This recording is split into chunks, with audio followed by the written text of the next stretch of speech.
looking around the streets for reactions to Obama's speech today. It was given about 2 hours ago. As the weather cools down here, we found the University Presidential Inaugural Conference. This is a delegation of youth from all over the world, and we asked them what their reactions to the speech were, and here's what they had to say. We were just, everyone who was there from both the United States and from the rest of the world was just going, yeah, this is what we need and this is what we want to hear. And it was amazing. It was absolutely amazing. The whole speech was inspirational within itself. He has a vision. Other presidents before him have had programs on how to change things and agendas, and this is what we're going to do. Everything he said in that speech was everything I've ever wanted to hear from a politician. He's energetic, he's excited, he's new.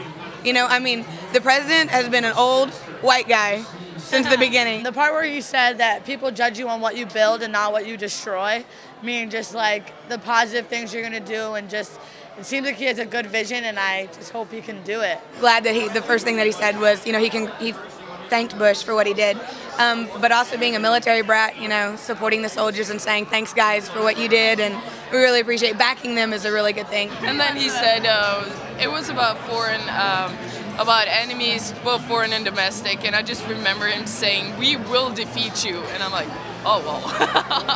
Okay.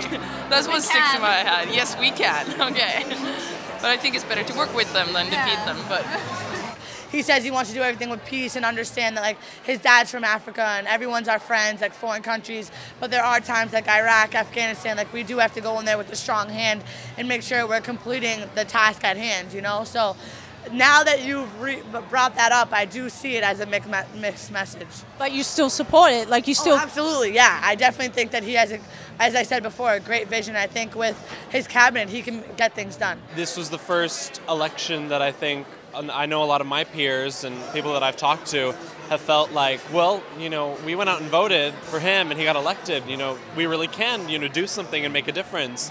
And so I think that was very empowering. So I think more and more of the younger generation, the millennials, will want to get more involved because they actually know that, yeah, there is something. We can make a difference. We can change everything. I think everyone's just awakening to this new sense that we can change things, that it's no longer our parents' generations and our grandparents that are holding on to control, that it's, you know, empowered and we're going to go do it, you know, do whatever it is we're going to do, but we're going to do it. He definitely got me involved in politics.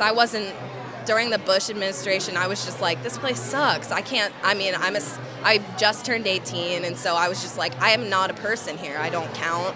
But he was the first person to actually speak to us as a generation and sort of get us involved, I think. That means that you guys have a responsibility too, right? Well, I mean, it's not just up to him. It's up to us to allow him to change things, because without us, he ain't getting anywhere. I mean, the political system currently is basically made to stab him in the back. He's going to be pulled at by all these cloying old forces, and we're the new.